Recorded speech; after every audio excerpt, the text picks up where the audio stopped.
Good morning and welcome to our market preview for Monday, June 1st. Let's start with the key signals from Wall Street on Friday. The three major indices all closed higher and hit new all-time highs. The Nasdaq rose 0.2% to 26,972.62. The S&P 500 gained 0.22% to 7,580.06. And the Dow Jones Industrial Average climbed 0.72% to 51,032.46, crossing the 51,000 mark for the very first time. Futures after the close remained strong with Nasdaq futures up 0.48% and S&P and Dow futures also in positive territory. Now let's talk about individual stocks. There were no major moves of more than 10% on Friday. But we have to highlight a significant event from Thursday. Dell Technologies surged 33% in a single day, its best performance ever, driven by a massive jump in AI server revenue and a multi-billion-dollar Pentagon contract. This directly underscores NVIDIA's position as the core chip supplier. NVIDIA itself fell 1.41% on Friday to $211.14. That's a technical adjustment after a big run-up, but the investment thesis for AI infrastructure remains intact. Upstream segments like high-bandwidth memory, thermal management and PCB are also well positioned to benefit, and that includes share-listed companies.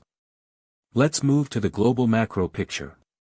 The 10-year Treasury yield edged lower to 4.45%, easing concerns about tightening liquidity.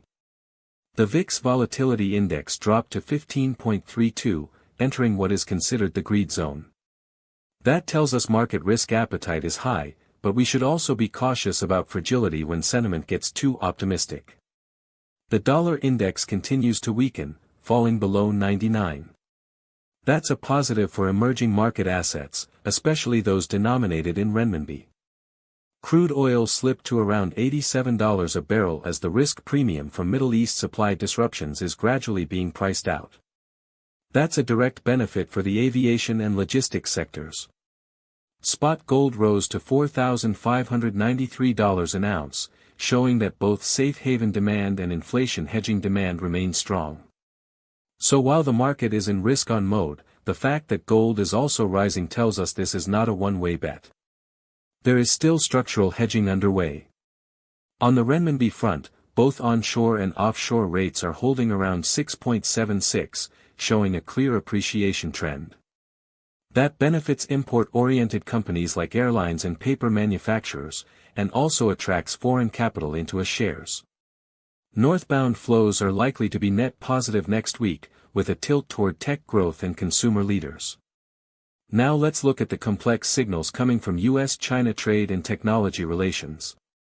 The Commerce Ministry said last week that trade teams from both sides have agreed in principle to discuss a reciprocal tariff reduction framework covering about $30 billion each. That is a conciliatory signal. The U.S. has also approved the sale of NVIDIA's H200 chips to China, but Chinese officials have not yet given the green light. That reflects Beijing's balancing act between accessing advanced computing power and supporting domestic substitution. On the other hand, the FCC has updated its rules and will no longer accept test reports from Chinese laboratories, which means tech decoupling pressures continue. Putting it all together, boosted by the new highs on Wall Street and a stronger renminbi, the Shanghai Composite is expected to open flat to slightly higher on Monday, up about 0.2 to 0.5%. But the tech friction news over the weekend may cap the upside for the Chi-Next board. In terms of sectors, AI and semiconductors remain the most likely active themes in the near term. Dell's surge and the H200 approval stalemate both reinforce the domestic substitution narrative. Aviation and logistics also look attractive, benefiting from lower oil prices and a stronger renminbi. On the risk side, avoid consumer electronics assembly stocks that rely heavily on U.S. high-end chip imports, as well as micro-cap theme stocks that have run up too far without earning support. Let me give you one clear conclusion for Monday. The dollar is weak, oil is down, and U.S. stocks are at record highs. The risk-on window is still open. AI tech and aviation logistics are the sectors to watch in the short term. Our probability assessment for Monday is 40% up, 40% sideways, and 20% down. That's your market preview. Stay tuned for more coverage throughout the trading day.